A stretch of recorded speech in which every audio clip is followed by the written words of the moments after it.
So last time we met, I was still in Malaysia.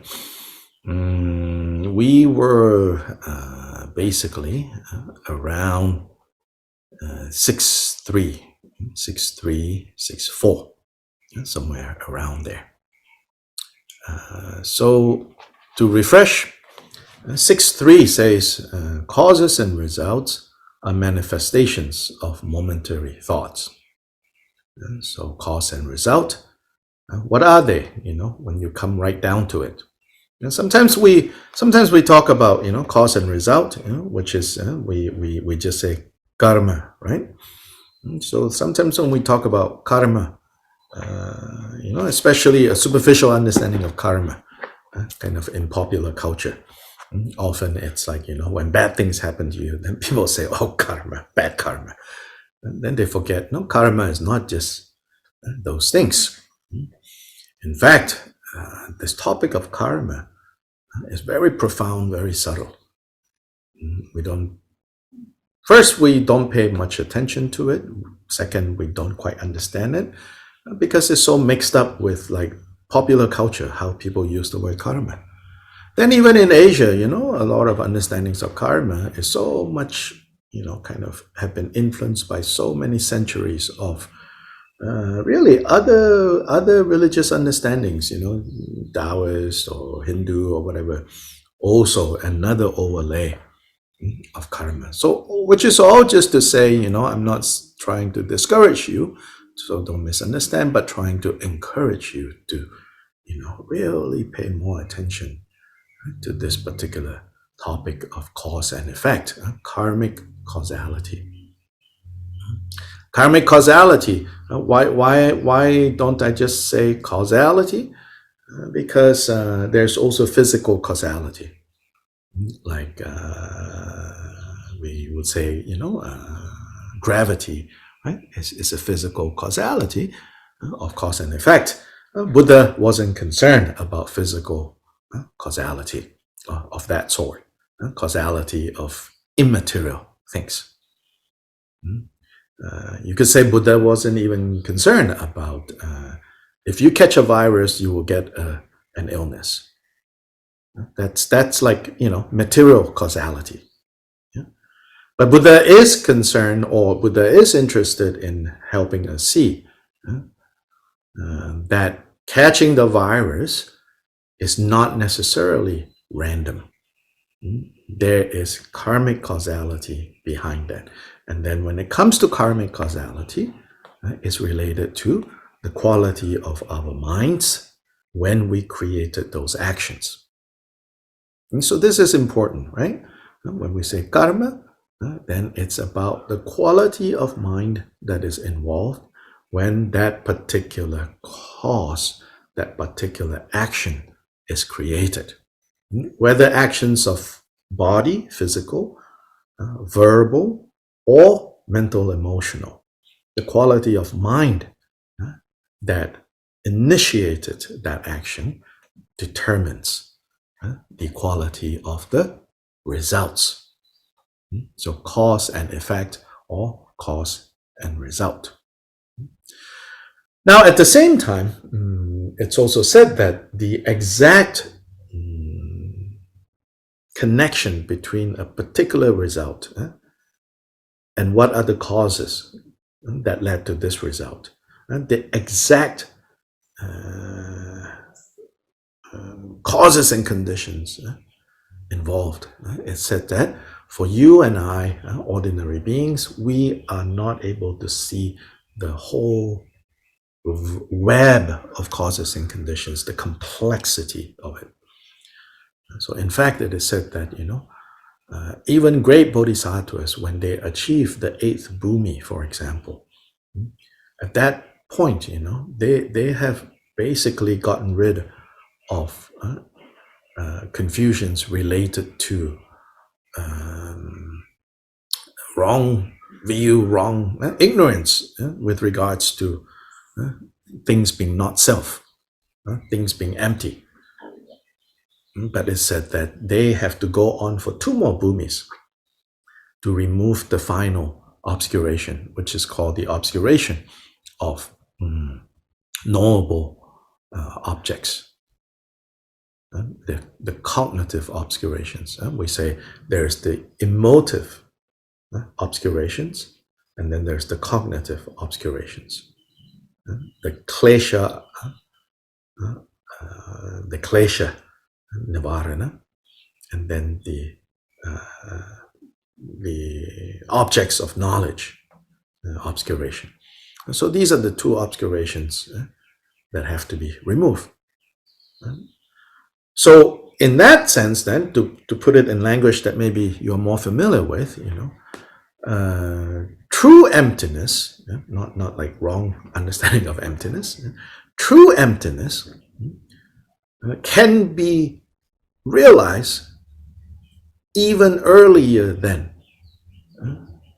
That means, unmistaken understanding of emptiness arises before unmistaken seeing of how a particular result is related to a particular cause. And so which is again to say this topic is really, really, really profound. It's really, really profound. In fact, somewhere in Jigten Sumgon's teachings, I forgot which particular teachings, he kind of switches things around a little bit, and he says, a lot of times, when we talk about wisdom, people think, it's like, being able to debate all the different types of emptinesses. So sometimes they talk about the 16 different types of emptinesses. There's a list like that if you go looking for it. And then, like he says, then they talk about like the philosophies involved, the reasonings involved, like Nagarjuna's 4 slivers, what's called the 4 slivers that cuts away your confusion. Kyobpa Rinpoche, he says, like sometimes people think, oh, that's what we're talking about when we say wisdom. Especially people think, oh, that's the wisdom of a Buddha. And he says, no, that's not wisdom. He says that is an aspect of wisdom, sure, he says, but the real wisdom, he says, the real wisdom is the wisdom that allows you to see the person standing in front of you with a particular set of problems that they have come to you with. Do you have the wisdom to see what is the karmic causality behind all these things? And then being able to see that karmic causality that is behind this particular set of obstacles, how to truly overcome the obstacle. And not just give a temporary solution. He says the ability to do that, he says, is wisdom.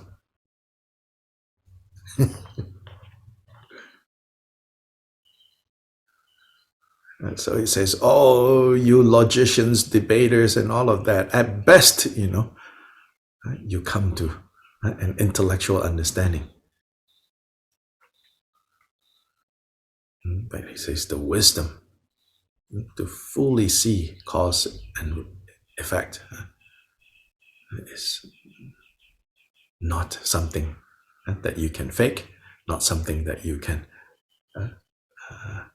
arrive at by debating. Then you say, how do I arrive at this? Clearing the kleshas, clearing the mental defilements. Keep clearing the mental defilements. Keep clearing the kleshas. Keep purifying. Keep at that, right? Keep getting better and better at not feeding the kleshas when they arise. To be able to just let the kleshas, sometimes the kleshas still, not sometimes, a lot of times the kleshas still arise because in part due to the ripening of past karmas. Then it creates the conditions for the kleshas to arise. But even that, if you cannot purify the negative karma of the past in time, fast enough to prevent new kleshas from arising, when these new kleshas arise, if you immediately can recognize this is what's going on and not feed them, That's real progress, you know. Sometimes we get so, I think, discouraged and disappointed, you know, that the kleshas are still arising. You catch yourself, oh, I'm all caught up in the afflictive emotions, you know, the kleshas, the mental defilements. And don't be sad about that, you know. That is just and that will keep arising until you're Buddhist, you know. But rejoice in the fact that I recognize, you know, this is the kleshas. And then I have enough stability. And so we talk about tingizing, samadhi. We have enough stability to not feed the kleshas that have just turned up. If you don't feed them, you know, then like all things, you know, it expires. Just don't renew them, right? Don't feed them. They expire.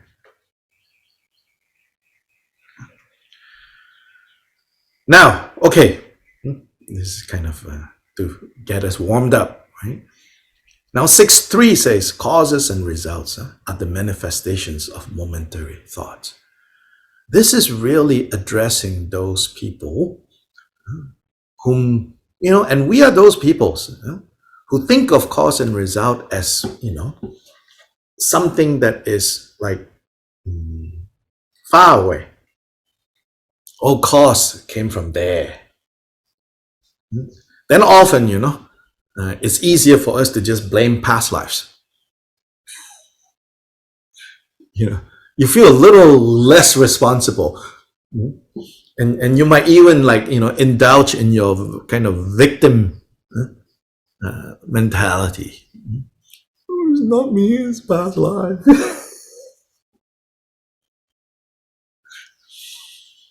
Or even, you know, well, this was when before I practiced Dharma. You know. So we tend to think of cause and result, and then we think of result as very far away, you know. Oh, the result of generosity. Oh, maybe it will bear fruit, you know, next life, later in life. To say that cause and result, or to remind us that cause and the result are manifestations of momentary thoughts, Kyobpa Rinpoche is not denying, not contradicting how causes and results, they are linked to each other over periods, long and short periods of time. So he's not denying that. That there are causes that were created, you know, long time ago, and results that will not come until long time after. He's not denying that. But he's saying, even with that, don't forget that when you zoom in and look on the microcosmic level, and so this is wisdom, right? Wisdom is seeing in a less gross way, seeing more deeply, zooming in, what is cause and result? What is cause and effect after all? Cause and effect is simply the manifestation, right? The embodiment is another translation, the taking shape, the giving form of thoughts. And thoughts are by nature momentary. So here, of course, Kyobpa includes the word momentary to remind us. But in fact, you know, if you are well schooled in Buddha Dharma, you know thoughts are necessarily momentary, meaning they exist for each thought, each emotion exists only for a moment.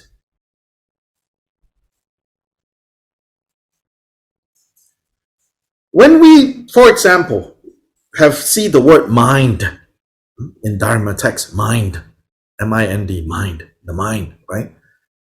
Both you and I, I'm sure, have this subtle or overt idea that mind is like something stable, something permanent.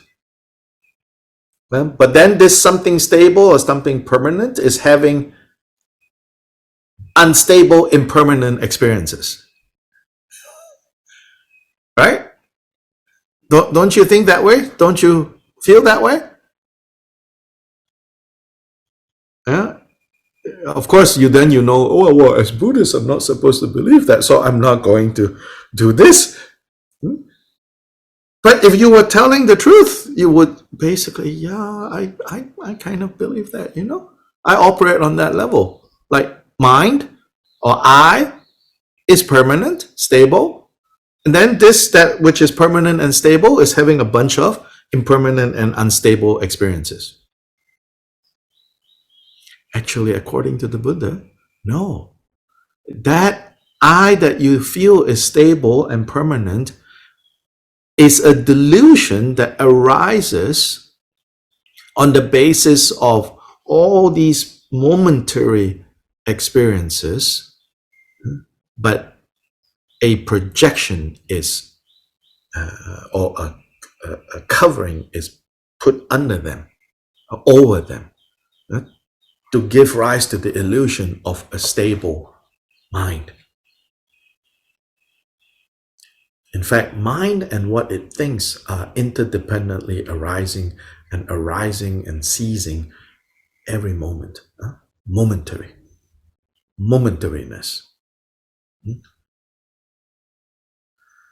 In fact, so much so, you know, that this is such a central Buddhist teaching that Hindus in ancient India give Buddhists a nickname. And the nickname is, they are the Kashnikavadas, followers of momentariness. They are the adherents to momentariness.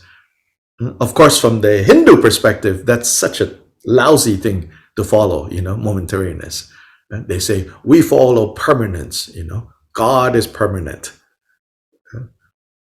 I'm not criticizing Hindus here. No ability to do that effectively, so better not do. I'm just contrasting. So much so that in ancient India, you know, when people want to make fun of Buddhists, they call them the followers of momentariness.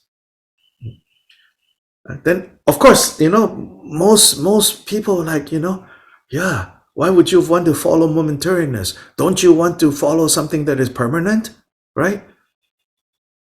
So maybe people who believe in God will look at this and say, oh, poor Buddhists, you know, they are so lost, you know, that they you know, typical, you know, if a Christian evangelist, you know, knock on your door and they'll say, you know, like, do you want to know God? You know, like, you know, they will say, well, you know, God lives, you know, but the Buddha has died, you know, and then we can sincerely agree, yes, Buddha has died, so that's why I'm following him.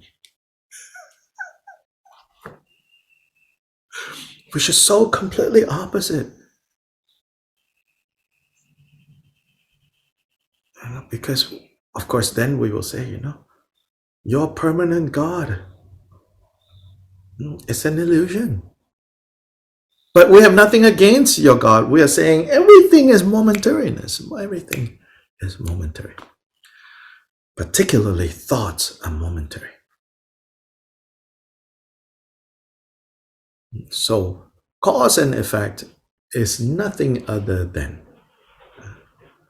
the appearance, the result, the manifesting, the embodiment of momentary thoughts. So why is this important for Kyobpa to say? Because we get too stuck in, I'm like this, I'm like that. This is who I am. This is my life. Sometimes you like, sometimes you don't like. When you're having a good experience, you say, this is who I am. Oh man. And then something happens or somebody comes by to challenge that, then we feel very upset. Or when things are not going well, then you're like, oh, my life, poor me. Kyobpa Rinpoche says, existence is only momentary, just from moment to moment to moment. Why do you allow yourself to get stuck in the delusion of there being something more than momentary? Now, the momentary nature of all phenomena doesn't, so important here, doesn't cancel out causality. I know it's hard to wrap your head around this, maybe. You're like, if it's all momentary, how is there cause and effect? Right now, maybe just have faith. Not faith to just blindly believe, but faith to investigate how. Momentary thoughts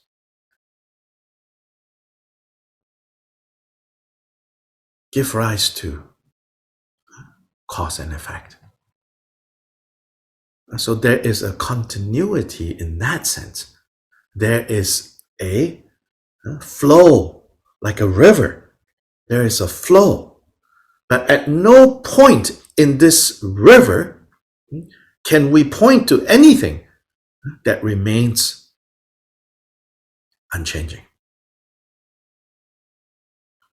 At any point you point to the river, water has changed, right? The banks of the river has changed.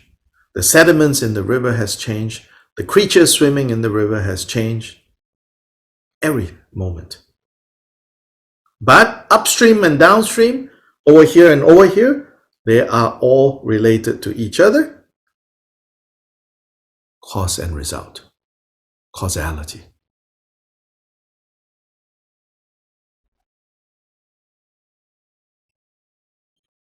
So, what is karma? What is cause and effect? So this statement Kyobpa gave because some people forget.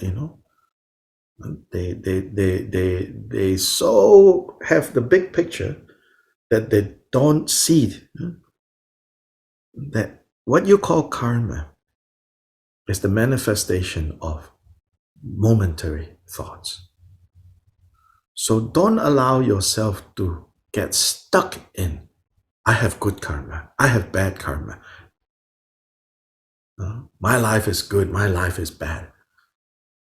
Either of those things, if you get stuck in and identify with that, that becomes a basis of suffering.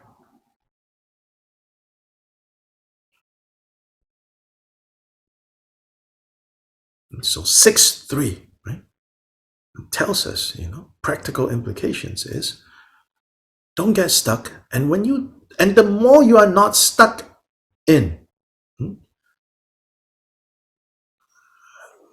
this is my life, it's this way, I like. This is my life, it's this way, I don't like.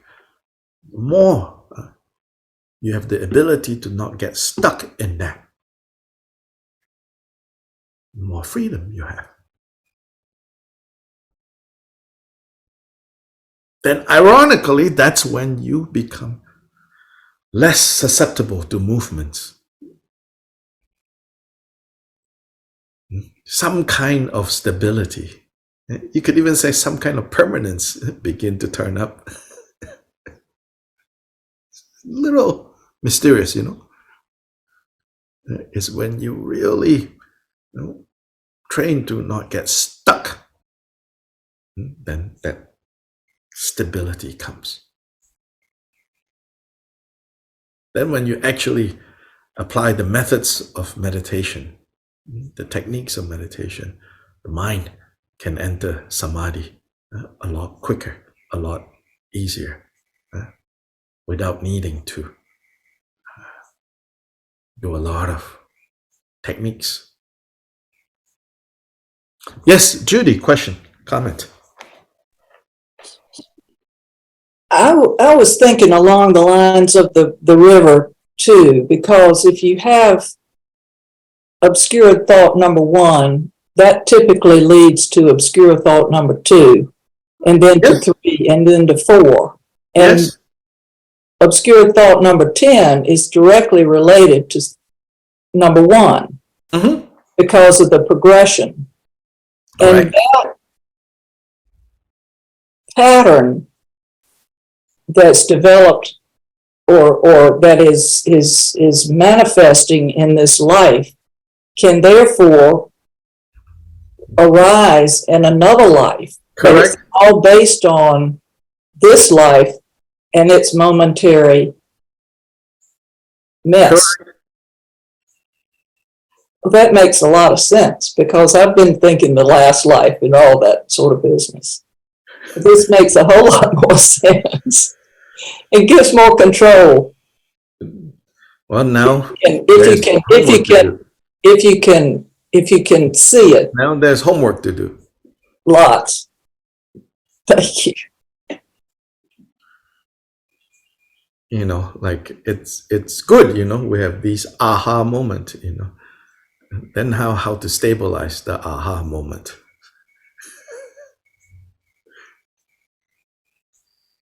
How to habituate, you know, that.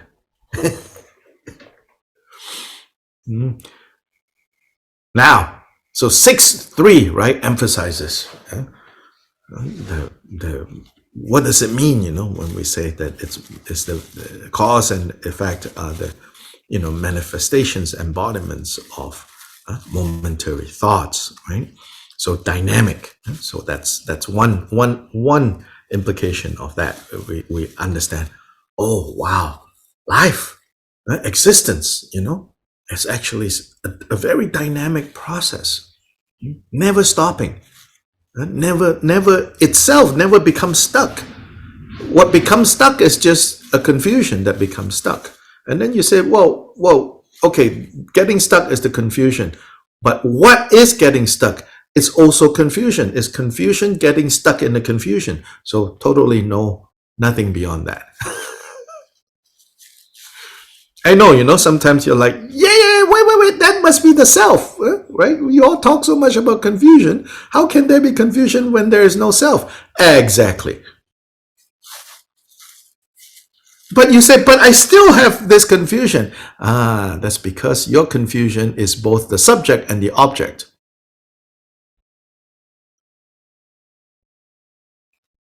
Yeah? And they prop each other up. The subject and the object of confusion, they prop each other up. Freedom from confusion has no subject or object.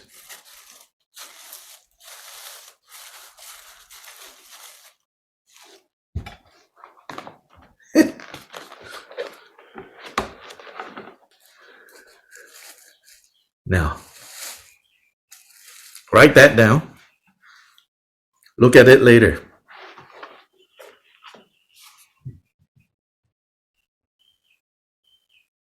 Confusion is both the subject and object of confusion. Freedom from confusion has no subject or object.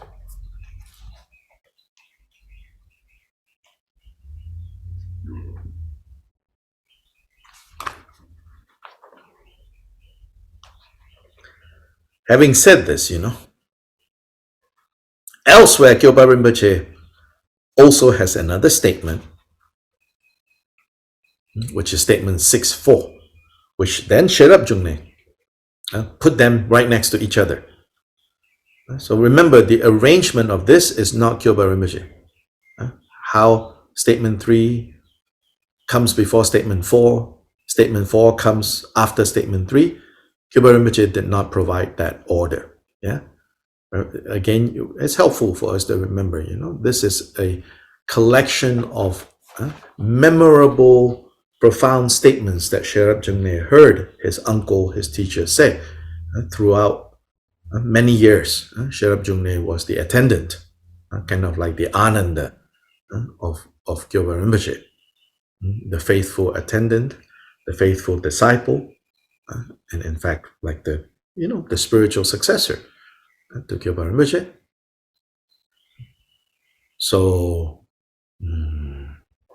so he heard all these statements, then he put them together. And it's Sherab Junne's wisdom that says 3 and 4 should be right next to each other. So let's look at what 4 says. 4 says, it is not possible that something that does not exist in the fundamental nature can turn into something else by viewing it to be so. This statement is actually a very important statement. Why? Because it prevents us from saying that, oh, everything is relative. It all just depends on how you look at it. Yes, in general, that statement has its place, right? Hey, don't get so wrapped up in it. Whether it's satisfying or not satisfying, it depends so much on how you look at it. We generally agree. We say that to others. We say that to ourselves. I say that to you. You get reminded of that, right? When we're suffering, when we're happy, when we're disappointed, when we're satisfied, we want to remember that, well, it's based on, how you look at it, how your attitude, how your mind, correct, all of that. But not completely correct. Or at least not skillful to think that is absolute. That's why 6.4, Kyobpa Rinpoche also says, if it is not in its nature, meaning if it is not in whatever it is that you're looking at, if it is not in its nature, meaning if it is not in its, here in its nature, we're not talking about some kind of irreducible, permanent nature. We're talking about, with anything, there is a particular constitution. With anything that we encounter, with anything that we experience, with anything that we come across, it has its particular constitution. So in that sense, it's nature. So if it is not in its nature, viewing it to be so will not cause it to be so. Let me repeat. If it is not in its nature, if it is not in its constitution, viewing it so cannot make it so.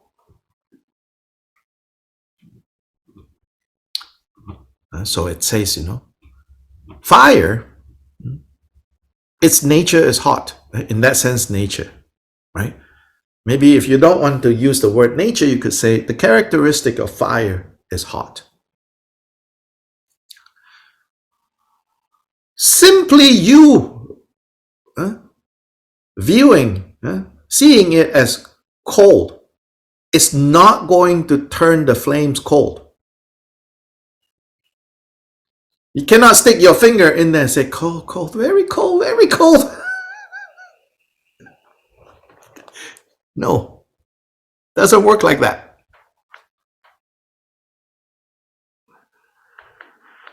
Now you see this position, right?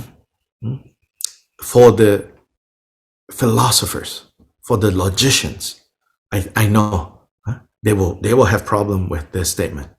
They will say, well, according to the suttas, according to the Abhidharma, according to the Shastras, this statement is problematic. But you have to remember, Kyobpa Rinpoche, he's not hanging out with philosophers and wanting to debate philosophers. He's giving advice, hard advice to practitioners. And as practitioners, we need to hear 6.4.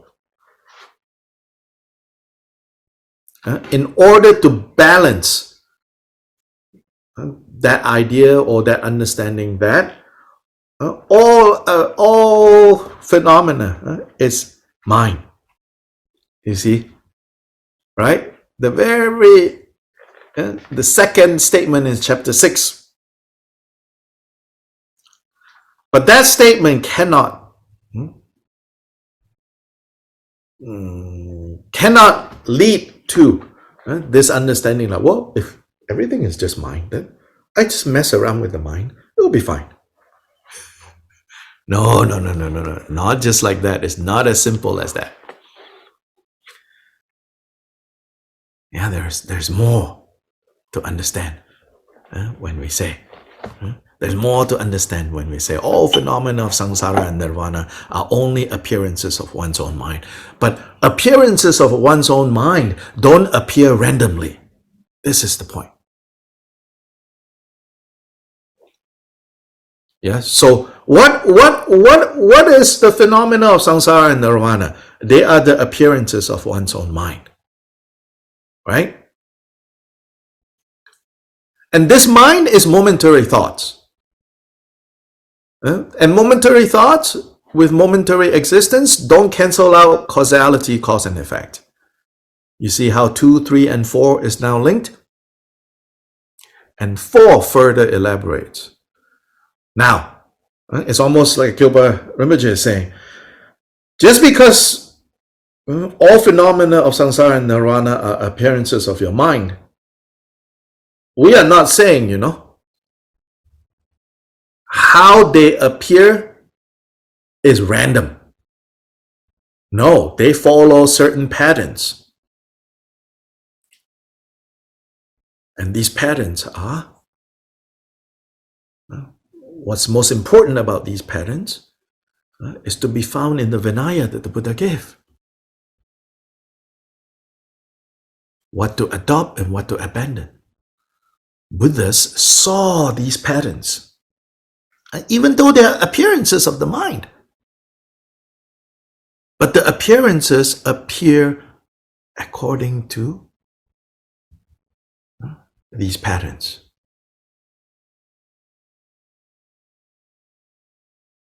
Unskillful actions always produce suffering. Skillful actions always produce happiness.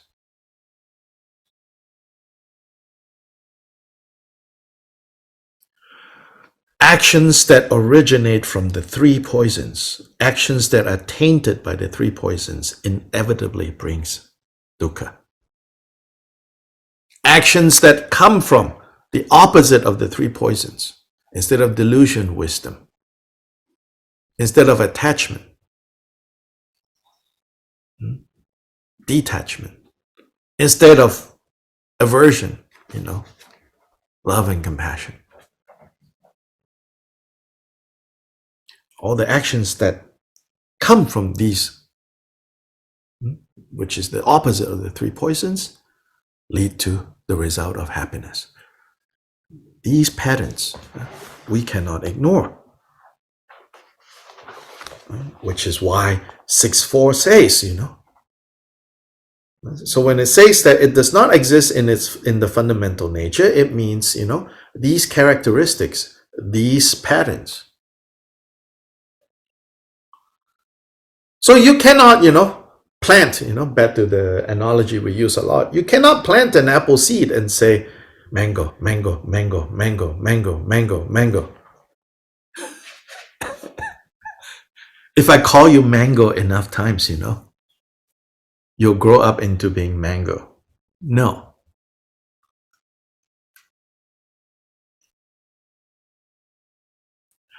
If you have a scientist to go down to the DNA level and manipulate that seed, yes, it could become a mango. It's because of emptiness, empty nature, yes. But if it's not modified, not changed, right, then the pattern is not initiated in this seed. Then you plant an apple seed. When the time comes, it sprouts as an apple tree sprout that will grow into an apple tree given the right conditions, the supportive conditions.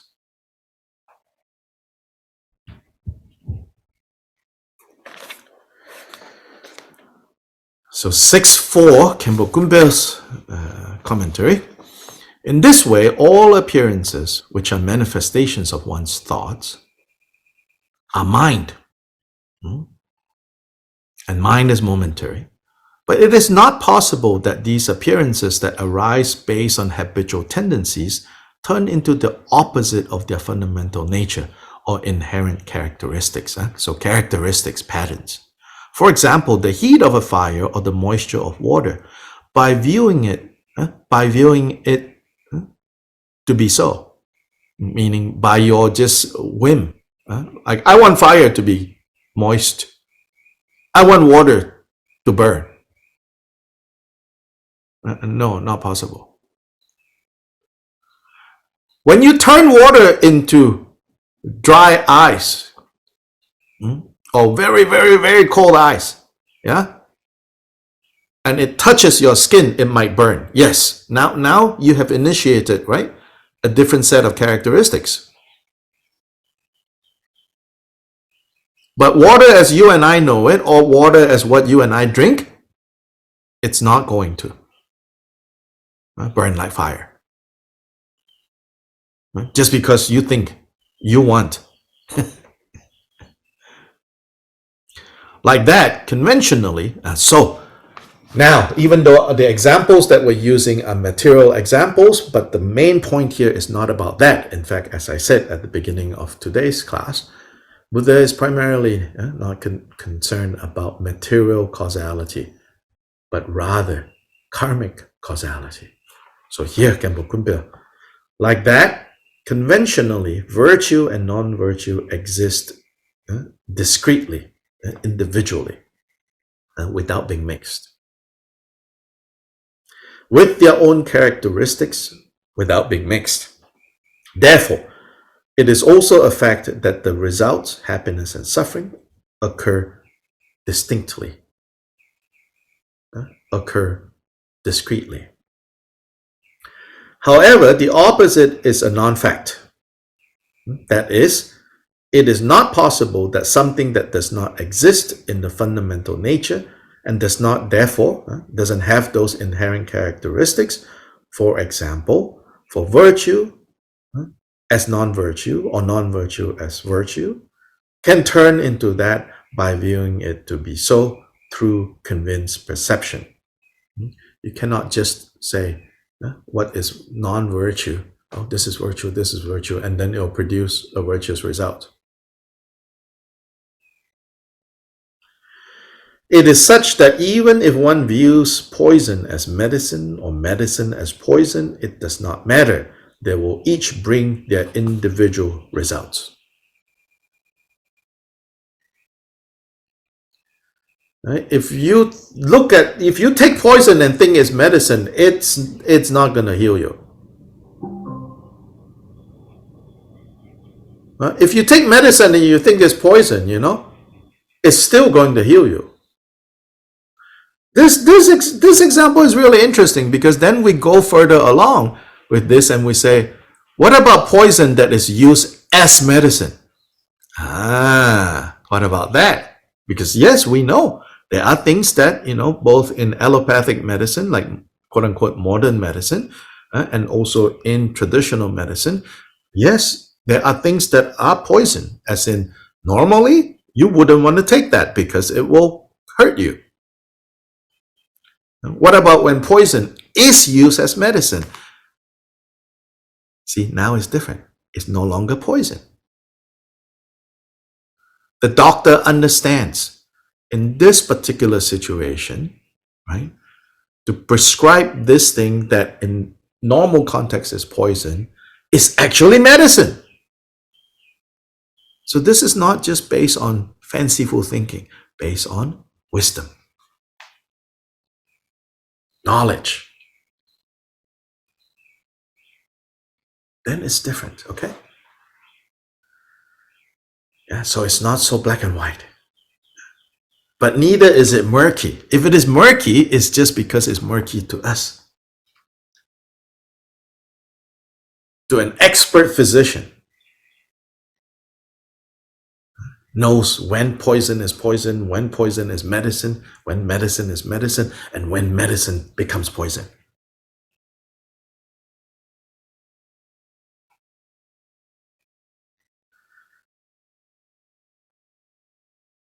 Regarding this, it is said in the close application of Mindfulness Sutra, it is possible that fire can turn cold. It is possible that wind can be caught with a lasso. It is also possible that the sun and moon will fall down on the field, but it is not possible that the ripening of karma will deceive. Okay, now this sutra actually uses, physical, material causality and karmic causality to make a point, which is material causality cannot be manipulated. Karmic causality, even if material causality can be manipulated so that fire can turn cold, ice can burn, karmic causality is not like that. I like this, it's like we use these examples, and then we also, like Buddha used these examples like material examples, but then also points out, however, examples are just examples, right? Examples are not proofs. Sometimes we mistake, example is just a way to help us understand. But then if we take the examples too literally, then we thought that the examples are offered as proofs. Examples are examples. Examples are not offered as proofs. In this way, all phenomena do not exist as anything other than one's own mind. And this mind is primordially free from elaborations like space. Primordially free from elaborations like space, this poetic expression is expressing a reality that is the exact same reality as thoughts have momentary existence. Second expression, not so sexy, not so poetic, not so wow, right? Mind is primordially free from elaborations like space. Wow.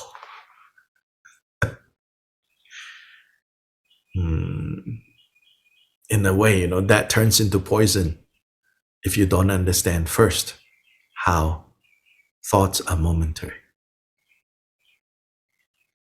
without substantiality, without permanence. Thoughts are insubstantial.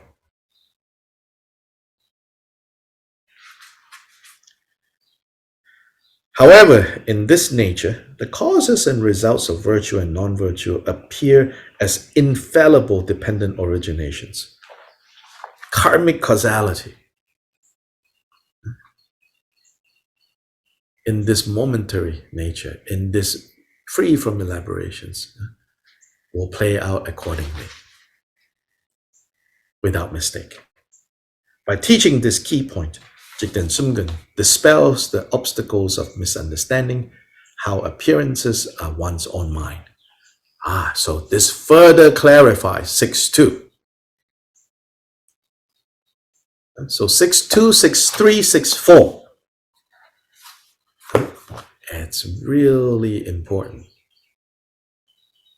to pay attention to as a collection of three. 6.2 is the main statement. 6.3, 6.4, you could say, give important nuances. Further, tease out the full implications of 6.2.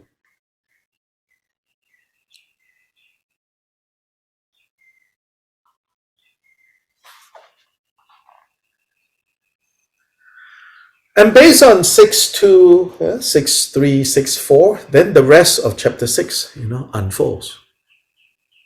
The next statement takes it to a very practical level. Remember this chapter, Sherab Jungne gave it the title, View Meditation Conduct. So now 6.2, 6.3, 6.4 is about view, in a way.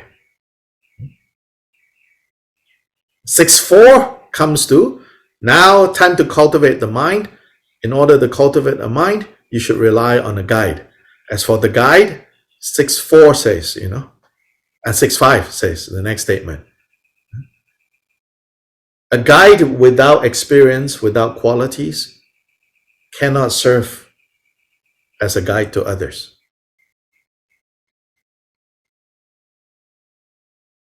This really puts an important burden on those who play the role of the guide, pretend to be a guide, wants to be a guide. No choice is being a guide, to remember again and again. If you don't have those qualities, if you don't have those experiences, just like a mold, if your mold, right, has no design, and you go and make these imprints, then no design will come out,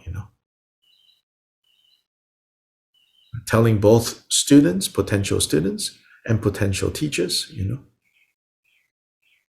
that you really need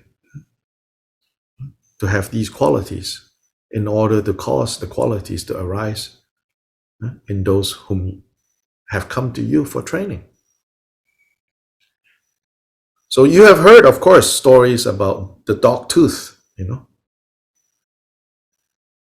Basically, the brief story is, this woman has so much faith, in the Buddha, that even when the son gave her a dog's tooth and told her, this tooth is the Buddha's relic, through her devotion to the Buddha, the dog tooth gave out light like Buddha relics. So this is sometimes the story is told to inspire people, And then sometimes teachers will say, kind of humbly, if someone comes to a teacher and says, "Oh, you helped me to da da da, you helped me da da da da da da, you helped me to realize this, you helped me to become a better person." Da da da. The teacher might say, "Oh no, I'm just a dog's tooth. I'm just a dog's tooth." That's a polite way of saying, no, it's not me. It's your devotion to the Buddha. So I'm like that tooth, I'm essentially just a dog tooth. See, that story has caused, also taught some wrong lessons. Then people think, I can just blindly follow anyone. No, it's not saying that. Yeah. Because there's also so many details in the teachings on how to carefully know whether someone is a reliable guide or not. So you also cannot just say, "Oh, anyone would do." And also the teachers cannot give excuses, like, you cannot see that I'm a Buddha relic. Well, that's your loss, If you keep seeing me as a dog's tooth, what am I supposed to do? Sometimes when teacher gets discouraged or lazy, they think like that, It's not my fault, that they keep looking at me as dog's tooth. Oh, because you are dog's tooth right now. So if it is not in its patterns, in the patterns that has been established, right? The statement says fundamental nature, but it's talking about these patterns. If it is not in the patterns that has been established, if it is not in the characteristics that have been established, you seeing it to be so is not enough, it's not sufficient. Yeah? So we'll look at that statement in more detail tomorrow.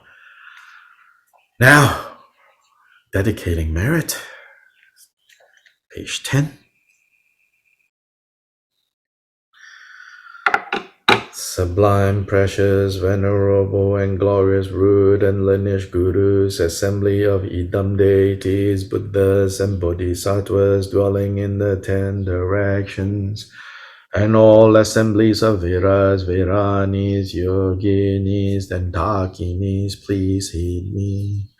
May the virtues collected in the 3 times by me and the entirety of samsara and nirvana and the inherent root of virtue not result in the arid worldly dharmas, the 4 causes of samsara and the resultant states of hearers and solitary realizers, and may all mother sentient beings limitless as the sky, particularly those enemies who hate us, obstruct us, who harm those, who create obstacles, maras, who mislead, and their Mara retinues have happiness, be separated from suffering, and quickly attain the unsurpassed, perfect, and precious Bodhi by the power of this vast root of virtue. May we benefit sentient beings with body, speech, and mind. May the afflictive thoughts of attachment, aversion, ignorance, pride, and jealousy not arise in my mind stream. May thoughts of name, fame, gain, respect, and so forth in this life not arise for even a moment. With my mind stream moistened by love, compassion, and bodhicitta, may I come under the care of virtuous spiritual friends, and having become as limitless as space, may I achieve the supreme attainment of Mahamudra in this very life. By the virtues collected in the 3 times by me and the entirety of samsara and nirvana, and by the innate root of virtue, may I and all sentient beings quickly attain the unsurpassed, perfect, complete, precious Bodhi.